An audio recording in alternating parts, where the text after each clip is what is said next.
बांग्लादेश में पिछले साल तख्ता पलट हो गया था और अब ऐसा ही नजारा नेपाल में देखने को मिला है।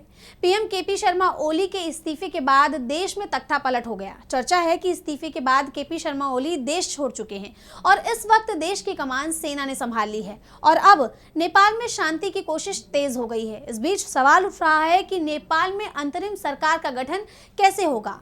तो क्या है नेपाल को लेकर अपडेट, जानेंगे इस रिपोर्ट में। नेपाल में इन दिनों भयानक बवाल देखने को मिल रहा है। लोग सड़कों पर उतर आए और उनका प्रदर्शन उग्र हो गया, जिसके बाद मजबूरन केपी शर्मा ओली को पीएम पद से इस्तीफा देना पड़ा। चर्चाएं चल रही हैं कि ओली देश छोड़कर भाग गई हैं। इस बीच प्रदर्शनकारियों ने अब कई मांगे रखी हैं। इनमें शासन में व्यापक सुधार और पिछले 3 दशकों में राजनेताओं की लूटी गई संपत्तियों की जाँच की मांग शामिल है। आंदोलनकारियों ने ऐलान किया है कि विरोध प्रदर्शनों के दौरान जान गंवाने वाले सभी लोगों को शहीद का दर्जा दिया जाएगा। साथ ही देश के संविधान में संशोधन या इसे नए तरीके से लिखा जाना भी मांग में शामिल है।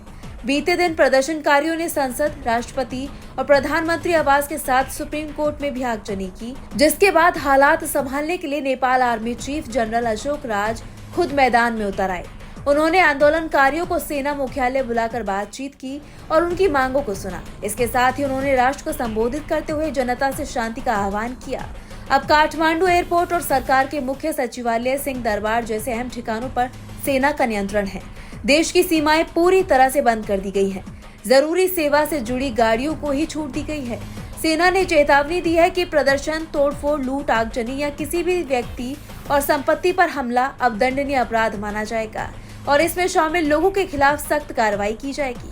साथ ही सेना ने नागरिकों और मीडिया से अपील की है कि वो सिर्फ आधिकारिक जानकारी पर भरोसा करें और किसी भी तरह की अफवाहों पर ध्यान न दें। इस बीच नेपाल में अंतरिम सरकार के गठन को लेकर भी चर्चाएं शुरू हो गई हैं।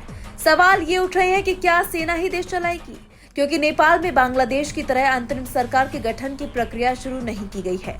इस समय तो सेना ने देश का कंट्रोल अपने हाथ में ले लिया है। हालांकि देश के जो हालात हैं वो तुरंत संभलते नहीं दिखाई दे रहे। डीबी लाइव की रिपोर्ट।